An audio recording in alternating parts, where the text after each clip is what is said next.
Let us be grateful to the people who make us happy. They are the charming gardeners who make our souls blossom.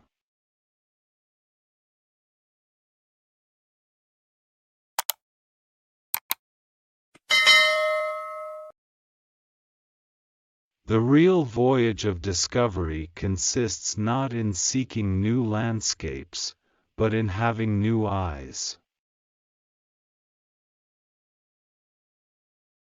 Every reader, as he reads, is actually the reader of himself.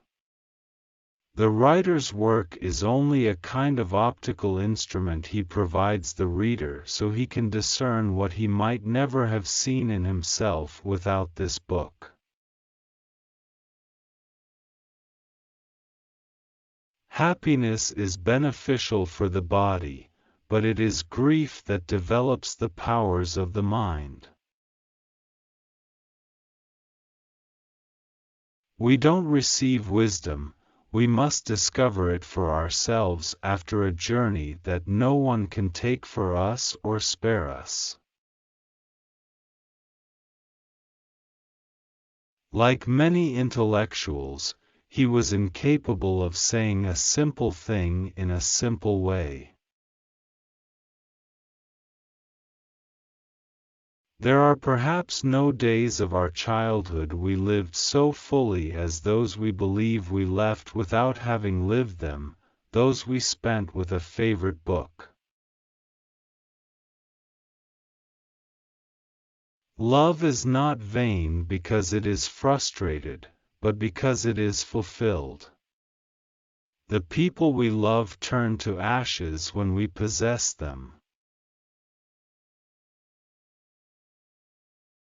In his younger days a man dreams of possessing the heart of the woman whom he loves. Later, the feeling that he possesses the heart of a woman may be enough to make him fall in love with her. Every reader finds himself.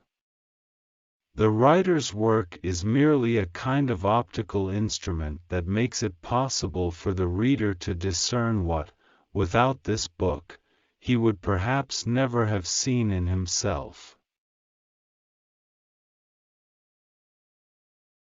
Our desires cut across one another, and in this confused existence it is rare for happiness to coincide with the desire that clamored for it. 9/10 of the ills from which intelligent people suffer spring from their intellect. We are all of us obliged, if we are to make reality endurable, to nurse a few little follies in ourselves. The bonds that unite us to another human being are sanctified when he or she adopts the same point of view as ourselves in judging one of our imperfections.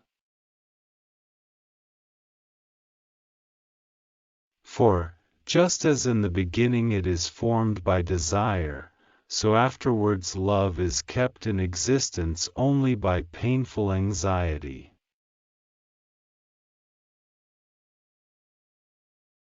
Hard people are weak people whom nobody wants, and the strong, caring little whether they are wanted or not, have alone that meekness which the common herd mistake for weakness. Even from the simplest, the most realistic point of view, the countries which we long for occupy, at any given moment, a far larger place in our actual life than the country in which we happen to be. Our worst fears, like our greatest hopes, are not outside our powers, and we can come in the end to triumph over the former and to achieve the latter.